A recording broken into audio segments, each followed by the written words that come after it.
Et avec Mathieu, que vous entendrez tout à l'heure, on a cofondé donc la startup Kémotion il y a 5 ans. Et dans notre startup, on développe une solution de reconnaissance des émotions et d'analyse sémantique. Donc nos algorithmes s'appuient notamment sur un dictionnaire émotionnel du langage très conséquent qui indexe plus de 50 millions de mots et d'expressions. À ce jour, notre technologie a traité plus de 5 millions de verbatims et la solution est utilisée dans plusieurs secteurs d'activité financiers, notamment les domaines de l'assurance et de la mutuelle, et aussi sur plusieurs cas d'usage. Mais aujourd'hui, on va vous montrer plus précisément ce qui touche au parcours client. Alors, au cours de ce webinaire, on va essayer de vous apporter des éléments de réponse à des questions du type « Comment faire pour hiérarchiser les irritants dans vos parcours ?» Ou alors, au type de question, qu'est-ce qui peut vous empêcher de comprendre en profondeur ce qui irrite vos clients dans leur parcours? Et également, qu'est-ce qui changerait pour vous si vous pouviez vous immerger émotionnellement dans votre parcours client? Voilà quelques exemples de questions. Et bien sûr, toutes celles que vous voudrez nous poser tout au long de la présentation. Alors, la première étape d'analyse des parcours, c'est de choisir les bonnes sources d'avis clients. Il en existe beaucoup sur Internet ou via vos propres canaux d'échange avec vos clients.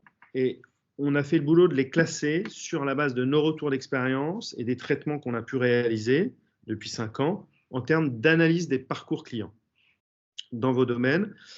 Et donc, sur le haut du podium, les données textuelles qui apparaissent comme étant les plus riches à analyser pour les parcours, ce sont les verbatims d'enquête, que ce soit à chaud ou les enquêtes à froid. D'ailleurs, on a constaté en moyenne que plus de 50% des verbatims à froid traitent d'étapes de parcours client.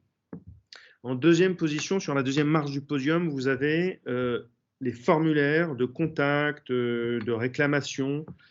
Là aussi, ce sont souvent en fait des sources assez riches d'informations qu'on peut relier à une étape précise du parcours, avec aussi des infos intéressantes en termes de profil client. Et puis sur la dernière marche de ce podium, ce sont plus largement tous les avis qu'on peut trouver sur des plateformes online, qu'elles soient spécialisées ou publiques. Et là, en fait, ce qui est intéressant, c'est les volumes qui sont souvent assez conséquents en termes d'informations. Et puis, souvent aussi, les commentaires de ces sources d'avis sont assez bien fournis et donc permettent d'identifier les étapes spécifiques du parcours. Alors, d'autres sources aussi peuvent être intéressantes, comme les emails, les conversations de chat ou plus largement les avis sur les réseaux sociaux, mais ça va beaucoup dépendre à prendre au cas par cas. La qualité de la donnée en fait peut être assez variable dans un email, et donc c'est à regarder avec vous au cas par cas. Donc on a vu les sources à privilégier. Maintenant, la question importante à se poser pour mettre en œuvre une bonne analyse automatique des parcours, c'est de pouvoir bien veiller à 2 paramètres importants pour exécuter une bonne analyse automatique. C'est d'une part la classification sémantique selon les étapes de vos parcours, et puis l'évaluation qualitative de ces étapes et de ce parcours. Alors sur la sémantique, il faut vous poser la question suivante, c'est de quelle profondeur d'analyse j'ai besoin, de quel niveau de détail en fait vous avez besoin dans l'analyse. Et donc, vous pouvez opter pour une classification préétablie qui va apporter une vue un peu plus macro globale, qui est plus rapide à mettre en place, mais qui va un peu moins dans le détail. Ou alors, opter pour une classification en fait sur mesure qui va refléter plus précisément vos propres parcours, s'il y a des spécificités que vous voulez retrouver, par exemple. Et donc, ça apporte un niveau de détail plus précis. Par exemple, dans notre solution, on peut faire de la classif préétablie ou alors aller sur du sur-mesure jusqu'à une centaine d'étapes de parcours. Mais cette seule classification sémantique ne nous semble pas suffisante. Il faut pouvoir coupler ça avec une perception plus qualitative. Et là, de la même façon, vous avez deux niveaux de précision possibles, soit une évaluation de type analyse de sentiments qui va classer de manière binaire, positive ou négative. Là aussi, ça apporte une vue plus globale. Quand il n'y a pas nécessité d'avoir des prises d'action très poussées, eh ben, ça peut être très pertinent. Ou alors, vous pouvez aller sur une véritable mesure émotionnelle, reconnaissance des émotions, donc qui apporte un niveau de précision qui permet notamment, par exemple, d'arbitrer des priorités ou d'hiérarchiser en fait des actions ou des irritants. Dans tous les cas, l'outil d'analyse automatique, que ce soit sur la classification ou la mesure de l'émotion, il doit pouvoir vous apporter un taux de fiabilité au moins égal à 85%. Ce sont des standards, en tout cas, auxquels vous pouvez prétendre et qui donc vont vous garantir en fait une pertinence des résultats. Alors, pour bien évaluer les émotions de vos clients, il faut aussi pouvoir définir, calculer des indicateurs de performance qui vous permettent de mesurer et de suivre dans le temps les ressentis émotionnels de vos clients. Et donc, dans les cas d'usage qu'on va vous montrer juste après, vous allez retrouver notamment ces trois notions d'index, donc de tendance émotionnelle globale, d'intensité et de tonalité émotionnelle. La tendance émotionnelle globale, on la calcule sous forme de température émotionnelle.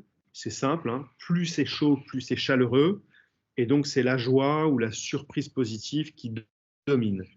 Et plus c'est froid, plus ce sont des émotions négatives qui dominent, comme la tristesse, la colère ou le dégoût. Un des intérêts majeurs de cette température émotionnelle, c'est de pouvoir la calculer sur chaque étape du parcours, et donc en un clin d'œil de pouvoir repérer des irritants ou des points d'enchantement. Après, l'indicateur d'intensité émotionnelle, bien pour une même tonalité de colère ou de peur par exemple, il peut y avoir des intensités exprimées de niveaux différents dans le propos. Par exemple, si vous dites c'est cool ou c'est magnifique, ou si vous rajoutez des superlatifs, c'est super cool, c'est vraiment magnifique. Ça, le mot lui-même et les éléments de langage apportent plus ou moins d'intensité. Et donc là aussi, ça peut être un indicateur de critères de priorisation, de choix ou d'action selon le niveau de gravité. Et puis, dernier indicateur, c'est la part ou le pourcentage en fait, des émotions primaires qu'on peut, là aussi, calculer et visualiser à chaque étape du parcours.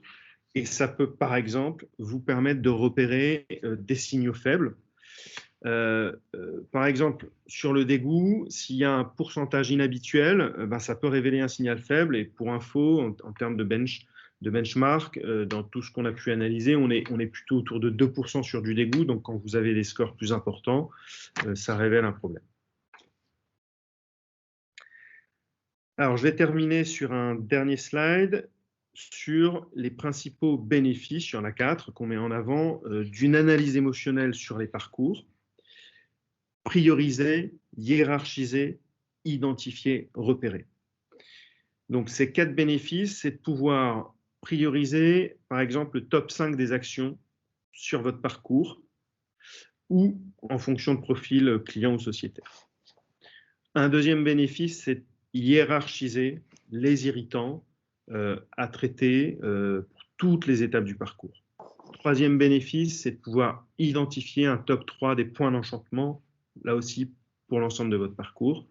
Et un dernier bénéfice qu'on a pu retirer des différents cas d'usage, c'est de pouvoir repérer des signaux faibles selon le parcours effectué, donc des informations un peu plus à la marge, mais qui peuvent être très importantes dans la gestion de votre expérience et de vos parcours clients. Alors, avant de passer au cas pratique, je voulais vous indiquer, vous signaler que vous pourrez retrouver les cas démo, les cas d'usage qu'on va vous montrer juste après, sur notre plateforme en vous créant un compte gratuitement pour donc réaccéder à ces projets démo d'une part ou réaliser un test démo gratuit sur vos propres données. Voilà, donc ce qu'on va vous montrer par la suite, les deux cas d'usage appliqués au domaine de l'assurance et de la mutuelle. Vous pouvez les retrouver sur notre plateforme. Sébastien vous mettra le lien dans le chat. Et c'est là où je passe donc la parole à Mathieu pour Merci, le premier Grégoire. Alors, on se propose là dans notre intervention de vous montrer les cas d'usage spécifiques sur deux secteurs. Alors, moi, je vais vous montrer le secteur assurance et puis ensuite, Grégoire abordera le secteur plus spécifique des mutuelles, santé, prévoyance. Alors, je vais vous partager mon écran. N'hésitez pas à poser des questions dans le chat tout au long, et puis on les reprendra par la suite. Voilà. Donc, alors, on a donc un projet de démo assurance qui est construit autour d'avis clients récoltés sur les différents sites d'avis du web. Et donc, on va retrouver dans la plateforme les différents indicateurs évoqués par Grégoire à l'instant, donc la température émotionnelle avec les différentes émotions, l'intensité émotionnelle, donc la virulence, l'intensité du propos, et puis l'engagement, l'implication dans le propos. Alors, on va directement passer en accès direct sur la vision des parcours. Donc, le parcours initial sur lequel on vous propose de travailler, c'est le parcours de gestion de sinistre. Donc, c'est un parcours important parce que c'est un parcours qui va, c'est le cœur de métier de l'assureur. Et donc, on va regarder un petit peu comment on le formalise. Alors, ce que vous voyez là, c'est un certain nombre de choix qui permettent d'aller vite lorsqu'on est à une intégration, à un setup. Évidemment, on peut le mettre à jour ou l'ajuster en fonction de votre propre expérience opérationnelle. Ce qui est important, bien sûr, c'est que ce parcours, il traduise bien ce que les gens vont évoquer, c'est-à-dire qu'il n'y ait pas de trou dans la raquette, dans ce que les personnes vont commenter, qu'on ait bien tous les éléments du parcours. Et en même temps, ce qui va être important, c'est que les différentes étapes soient bien synchronisées avec votre organisation interne pour qu'on puisse adresser les problèmes et bien dissocier les éléments, les étapes du parcours à des opérationnels pour régler les problèmes et les irritants détectés. Alors, donc, on commence par la déclaration du sinistre, puis on va avoir potentiellement l'appel à un expert qui va évaluer les dommages, puis on va avoir potentiellement aussi une assistance juridique qui va venir aider le client, l'assuré, dans le cadre d'une démarche juridique, de procès ou d'un contentieux. On va éventuellement avoir on va faire appel à des réparateurs et des partenaires. On va aussi avoir à un moment donné une notion d'indemnisation et de prise en charge. Et potentiellement d'autres micro-étapes, le véhicule de remplacement, les justificatifs à rendre, les tiers impliqués, quand par exemple il y a eu un dégât des eaux qui a touché les voisins, et puis le suivi de sinistre, les relances nécessaires à faire, etc. Voilà, donc beaucoup d'étapes. Ce qu'on observe en fait, c'est qu'on va être capable après dans les étapes d'aller observer des sous-étapes. Donc si je prends par exemple l'indemnité et la prise en charge, on va pouvoir distinguer des sous-étapes telles qu'on va appliquer une franchise, on a un délai d'indemnisation plus ou moins bon, on va avoir un refus de prise en charge ou d'indemnisation, on va avoir par exemple aussi un montant qui va être remboursé, et puis on va aussi avoir un malus ou un bonus qui peut être évoqué par les clients. Donc là, qu'est-ce qu'on observe? On a en fait, par exemple ici, on voit que le plus de mentions est fait sur le refus de prise en charge et que ça génère une température très froide. Donc on a directement accès au verbatim. On peut aller choisir dans cette sous-étape, par exemple, le refus de prise en charge, aller directement voir en un seul clic les les éléments qui sont évoqués par vos clients et sans trop d'efforts, pouvoir observer et lire directement ce qui s'est produit. Donc là, par exemple, si on est sur l'indemnisation et la prise en charge avec un refus de prise en charge, on va annoter l'ensemble des phrases du verbatim. Donc là, on a une seule phrase. Et on a ici la notion de refus de remboursement avec personne au téléphone. Donc, le refus de prise en charge va générer de la colère parce qu'il n'y a aucune explication et aucun support au client. Si on se positionne, par exemple, sur ce verbatim ici, qui est toujours dans cette étape, on va avoir un processus qui est qualifié de tatillon par le client, et donc il y a un refus de remboursement qui, là aussi, n'est pas bien expliqué ou qui, là aussi, finalement, manque d'explication. Voilà, donc on voit bien que en quelques clics, en fait, on arrive d'abord à voir ce qui s'est dit sur une étape et puis aller chercher les différents irritants.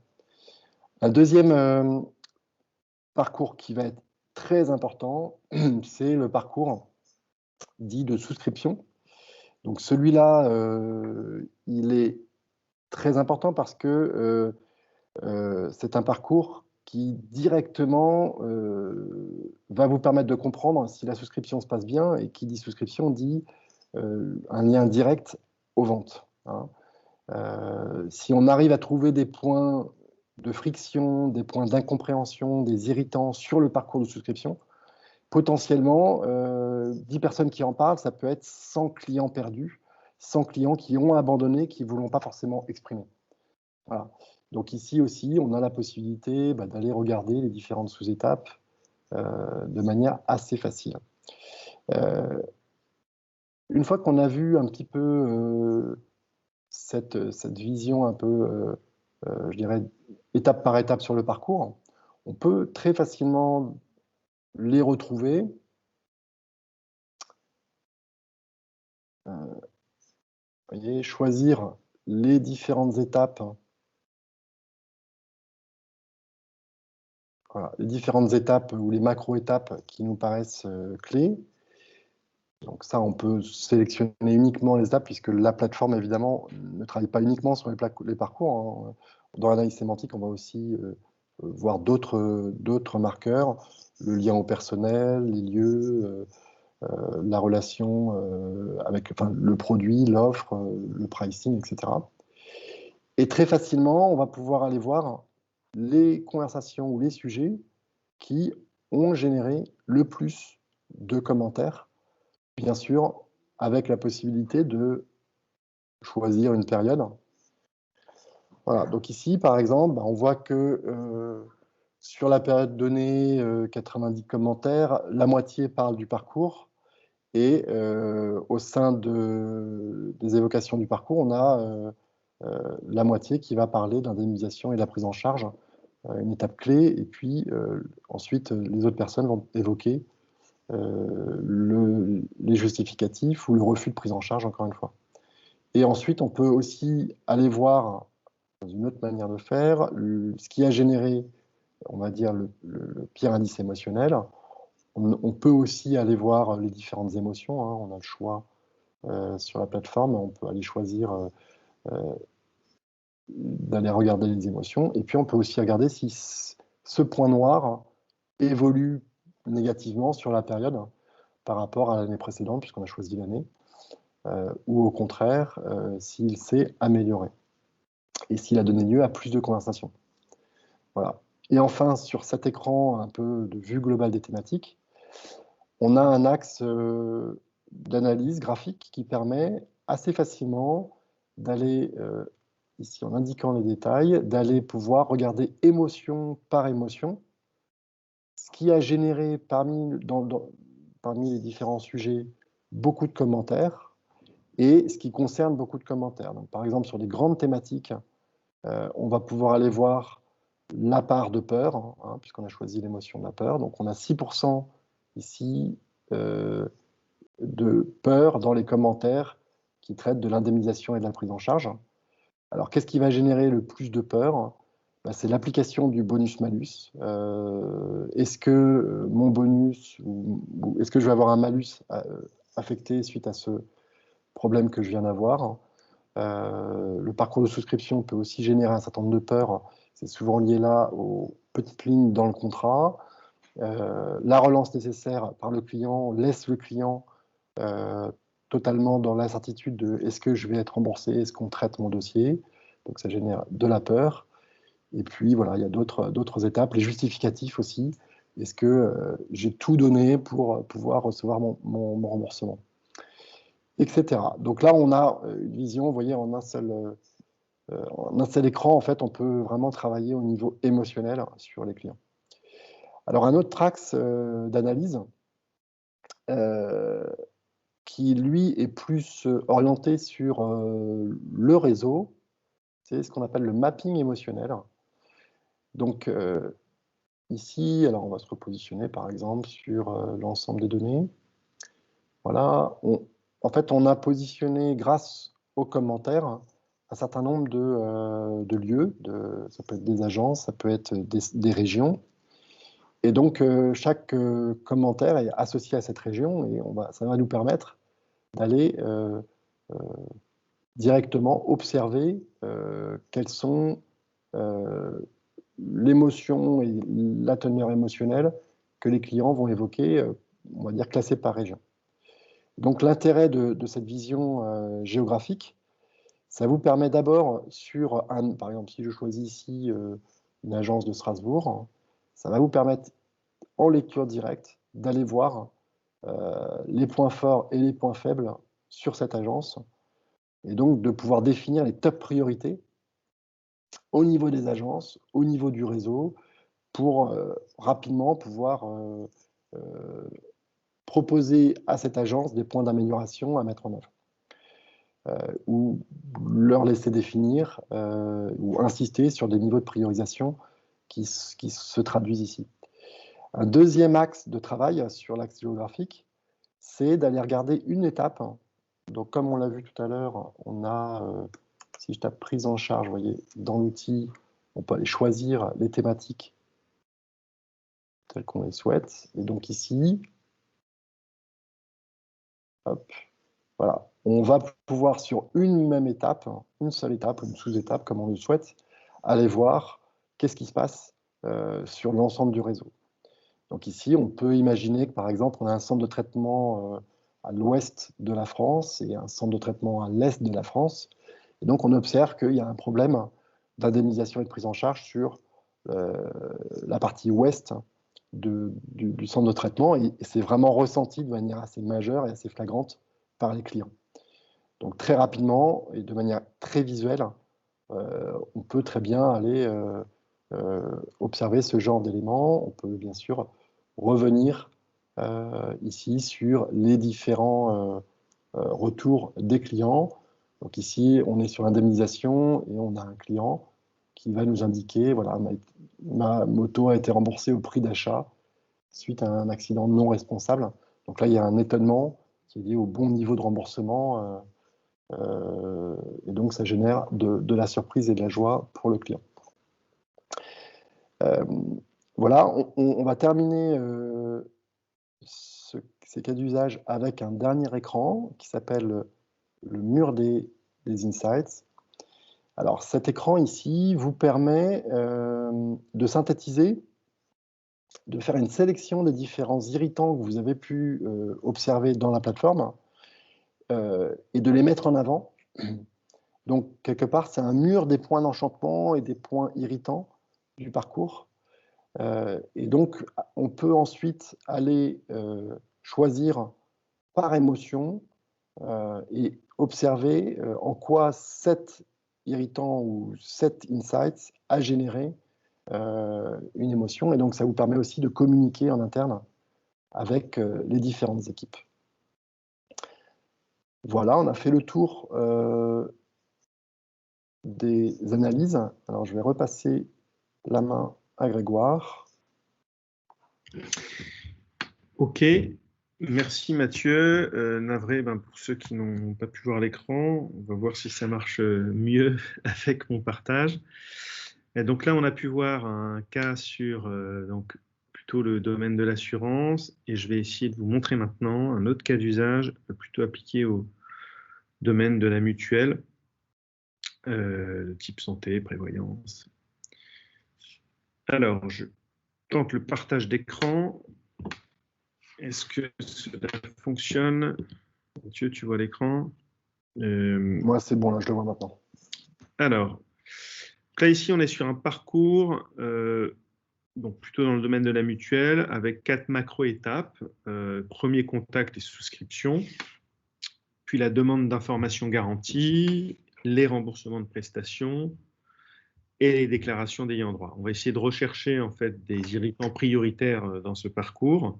Donc déjà, on voit qu'il y a une macro-étape qui est un peu plus fraîche que les autres, donc sur lesquelles probablement il y a peut-être des sous-étapes d'irritants un peu plus prononcées. Et donc si je descends, je découvre que la prise de rendez-vous génère beaucoup de fraîcheur, si je puis dire, chez les sociétaires.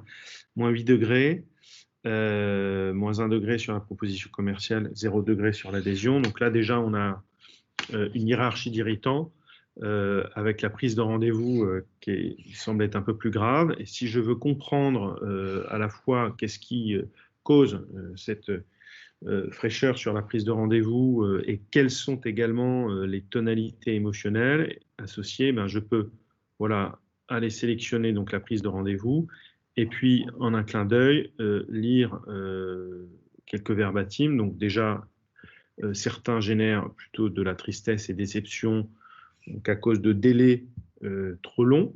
Donc première cause, première tonalité émotionnelle associée. Si je vais un petit peu plus loin, je descends volontairement, je trouve aussi de la colère. Alors, pas moyen de prendre rendez-vous pour souscrire. Donc là, ce n'est pas des délais, c'est de l'incapacité à prendre un rendez-vous et donc qui génère une émotion un peu plus virulente de type colère. Et puis, si je descends encore, je trouve du dégoût. Impossible d'avoir quelqu'un au téléphone pour prendre rendez-vous. Donc, voilà, 3 grands types d'émotions négatives, dégoût, colère, tristesse, et puis 2 causes principales sur cette étape de prise de rendez-vous, l'impossibilité à prendre un rendez-vous d'une part et les délais d'autre part. Et en quelques clics, vous avez pu identifier un irritant prioritaire. On peut continuer en fait l'exercice sur l'étape de demande d'information garantie où vous avez 2 sous-étapes, confirmation de prise en charge et demande de prise en charge, là aussi assez fraîche, peut-être pas aussi grave que la prise de rendez-vous puisqu'on est autour de 0, moins 1 degré.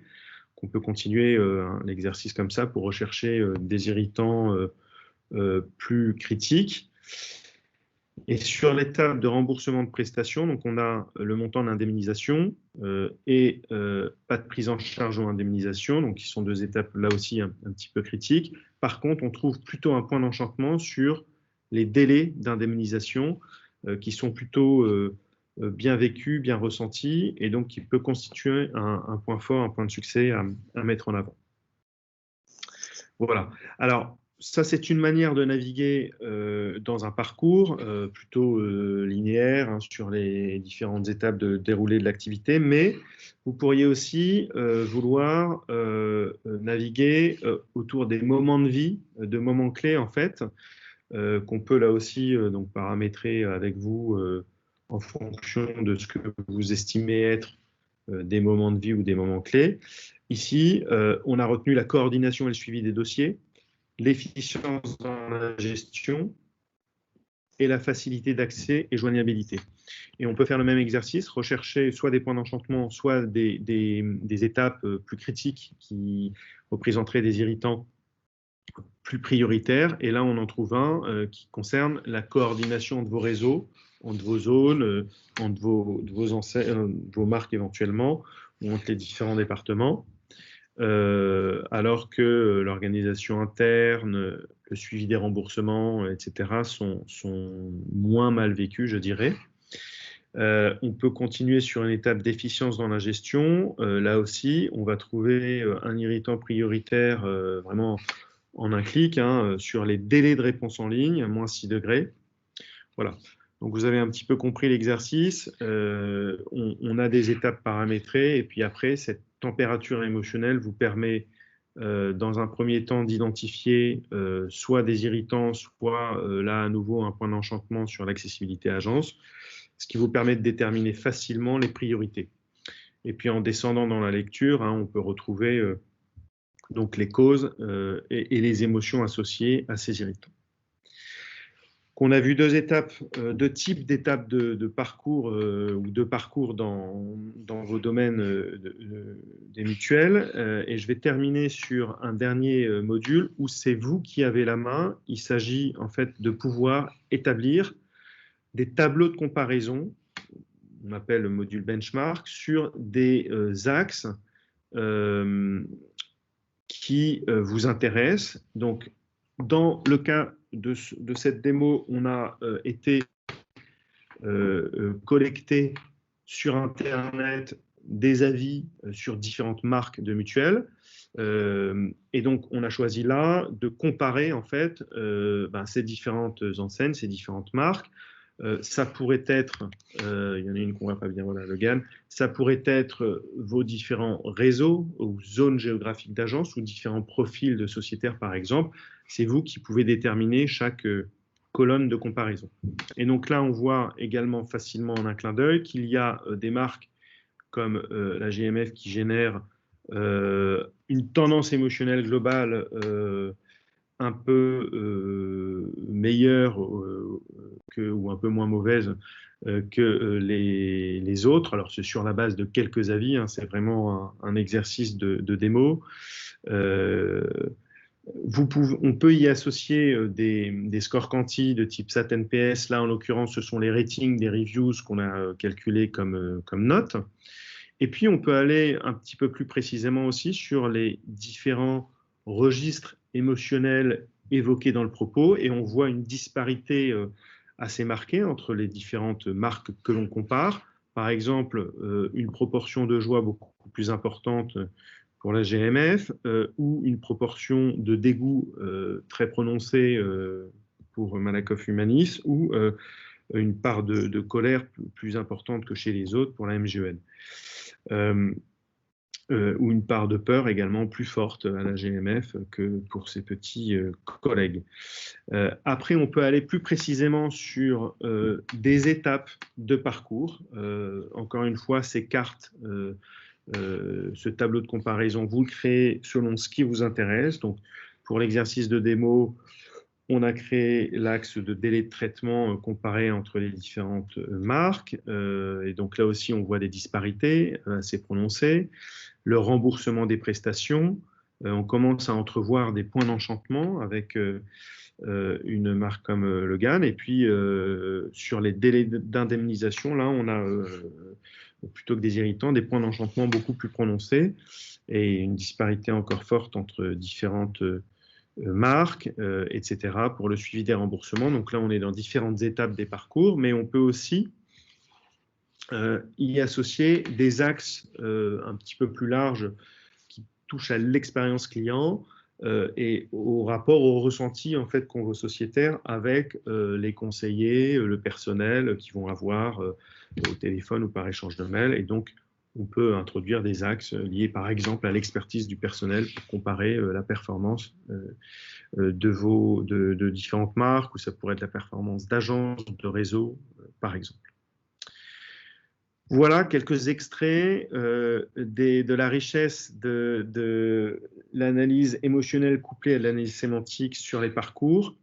Donc en résumé, ça peut vous permettre de hiérarchiser facilement des irritants ou des points d'enchantement, de comprendre les causes, grâce à la classification sémantique des verbatims, d'une part, et les tonalités émotionnelles qui génèrent en fait ces irritants, plutôt de la colère ou de la peur, et donc de pouvoir adapter les réponses par la suite et vos plans d'action. On va donc maintenant passer aux réponses à vos questions. Alors, il y avait, je crois, en amont du webinaire, déjà certains d'entre vous qui avaient posé des questions. Est-ce que le logiciel peut reconnaître les mots même s'ils sont mal orthographiés? Est-ce que tu veux répondre là-dessus, Mathieu, apporter des précisions? Alors, oui, en fait, on a un système qui va aller regarder les mots les plus proches et qui va donc qualifier émotionnellement par rapport à ces mots proches. Donc, ça permet on va dire, de pouvoir récupérer un nombre de fautes d'orthographe assez important. Et puis, l'idée étant que si on est sur un niveau de proximité trop éloigné, dans ce cas-là, l'analyse va plutôt se baser sur l'ensemble de la phrase et des autres mots qui apportent le contexte. Alors, avant de passer à la question suivante, je vous indique simplement qu'on vous enverra là, juste après le webinaire un petit mini questionnaire de feedback pour essayer d'améliorer à la fois le déroulé et les contenus de ce webinaire et des suivants. Donc voilà, si vous voulez bien prendre une minute, avoir la gentillesse de nous donner un petit feedback, ce sera super. Quelles sont les sources d'avis compatibles avec votre solution? Donc, on en a un tout petit peu parlé. Donc, vous avez bien sûr, en fait, tout type de données textuelles. Donc, celles que j'ai évoquées là dans le slide de classification, que ce soit via vos propres canaux, donc des messages via des enquêtes, via des emails, via du chat, via tout type de formulaire de contact textuel, et puis tout ce qu'on peut trouver aussi de pertinent, je dirais, sur Internet. Voilà, des avis sur des plateformes spécialisées, des blogs, des forums, etc., ou plus largement sur les réseaux sociaux. Comment est-ce que nous labellisons nos verbatims pour construire le modèle de classification? Je te laisse répondre, Mathieu. Je ne sais pas si la question est suffisamment claire et précise pour toi. Comment vous labellisez vos verbatims pour construire votre modèle de classif? Alors, c'est un travail qui est fait de deux manières différentes. Soit on veut aller très vite, et auquel cas on va aller utiliser des bibliothèques de classification qui sont disponibles, qu'on a construit, on va dire, sur la base des données publiques, sur la base des sujets les plus évoqués, des sujets pertinents dans chacun des secteurs. Donc là, ça permet d'aller très vite et juste sur la base d'une enquête ou de sites d'avis ou de mails, déjà d'aller regarder, de mettre des grandes classifications et de pouvoir avoir une première vision. Et sinon, il y a une deuxième manière de faire qui va consister plutôt, elle, à ajuster les grandes étapes à vos process, à votre organisation. Et dans ce cadre, de pouvoir éventuellement renommer ou fusionner, supprimer un certain nombre d'étapes pour qu'ils soient particulièrement et parfaitement synchronisés à votre organisation, à votre manière de lire et sinon à votre stratégie également. Donc, par exemple, si on pense qu'une catégorisation sur une étape donnée va être stratégique dans le futur, on peut, même s'il n'y a pas beaucoup de commentaires aujourd'hui, prendre le parti d'aller mettre plus de sous-étapes pour l'analyser de manière plus fine, parce qu'on estime que c'est un point, par exemple, de distinction, de différenciation par rapport aux autres concurrents sur le marché.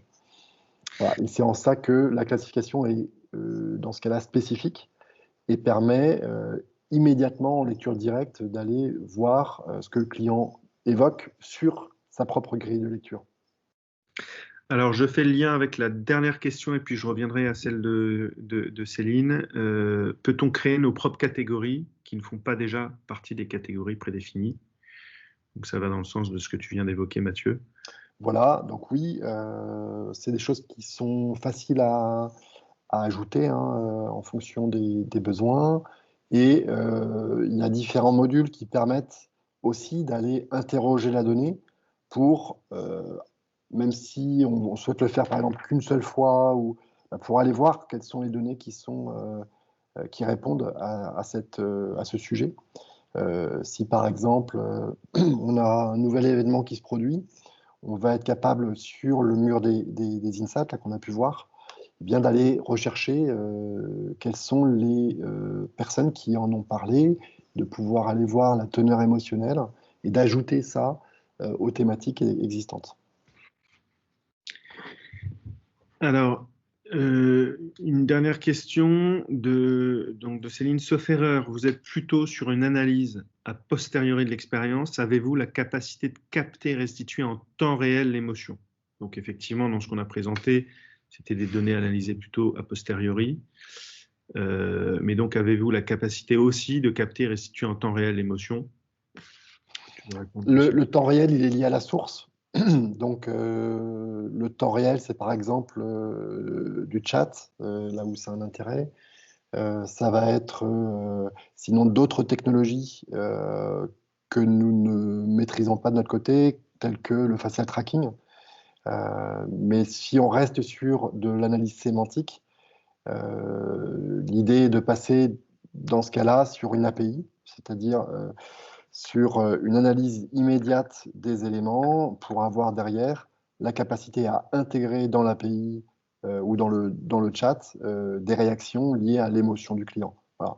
Donc là, c'est un cas d'usage un peu spécifique d'analyse émotionnelle qui permet d'ajuster le propos, par exemple, de passer à de l'humain dès qu'on va détecter de la colère ou du dégoût chez le client pour que on puisse récupérer un client qui semble s'énerver ou être perdu si on est sur un chatbot, par exemple. Voilà, donc on peut faire du temps réel ou du quasi temps réel, mais ça va dépendre effectivement de la source, de la fréquence en fait des données ou d'actualisation des données liées à la source, hein. Il y a des clients avec qui on travaille de manière pas du tout temps réel, je sais pas, trimestriel ou mensuel, d'autres c'est hebdo et d'autres c'est quotidien. Donc voilà, et puis du vrai temps réel aussi, selon les besoins. Dans le use case du parcours client classique, hein, généralement le temps réel est pas forcément un besoin clé. Ça peut l'être dans d'autres cas d'usage, hein, mais au niveau du parcours client, d'avoir une vision déjà quotidienne, c'est généralement suffisant aux équipes. Quand on va être sur des volumes d'une trentaine, centaine de commentaires par jour, là, ça commence à devenir intéressant, avoir la vision en quotidien sur ces étapes.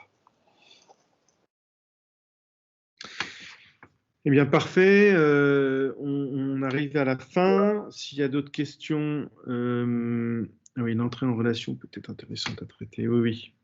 Oui, tout à fait. Moi, juste un dernier point, ce qui me semble aussi important, hein, ce qu'on a voulu un petit peu vous montrer là, c'est que il n'y a pas de fatalité dans la gestion des parcours, hein. Même si ça reste compliqué parce que le propos humain, les émotions, c'est des choses qui sont par nature compliquées et diverses, il est possible d'avoir une vision claire des parcours, de faire un diagnostic assez rapide. Et l'ambition, finalement, que nous, on propose, hein, c'est de vous permettre de passer moins de temps à classer, plus de temps à comprendre ce que les clients vous évoquent, à comprendre leurs émotions, et finalement plus de temps à déployer des actions qui vont avoir un impact pour les clients.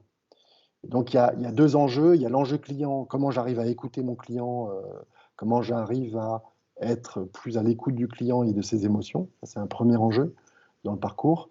Le deuxième enjeu, c'est l'enjeu interne. comment j'arrive à mobiliser l'ensemble de l'organisation interne pour améliorer les parcours, sachant que c'est généralement là qu'on préconise, nous, de passer le plus de temps, puisque tout le travail de diagnostic, il est facilité par l'usage d'un outil. Et donc, passer plus de temps, ça veut dire, par exemple, passer 70% des équipes sur l'animation interne, sur le suivi des actions d'amélioration, 15% sur le diagnostic, et puis 15% sur on mesure les changements grâce à l'outil aussi. Parce qu'il y a à la fois, je repère les points, mais aussi je repère les améliorations suite aux actions d'amélioration qui ont pu être lancées. Voilà. Voilà, je ne sais pas s'il y a des questions. Non, il n'y a plus de questions. Merci à toutes et tous. On vous diffusera donc un petit questionnaire de feedback et puis suite au questionnaire, à vos réponses au questionnaire de feedback, on vous enverra le contenu, la vidéo.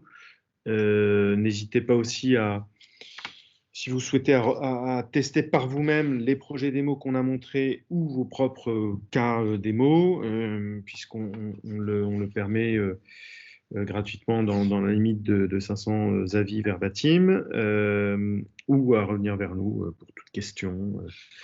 Bien évidemment, vous avez dans la présentation mes coordonnées et sinon sur notre site web tout ce qu'il faut. Bonne journée à tous. Merci beaucoup, merci à vous. Au revoir. À bientôt. Bonne journée, bonne semaine.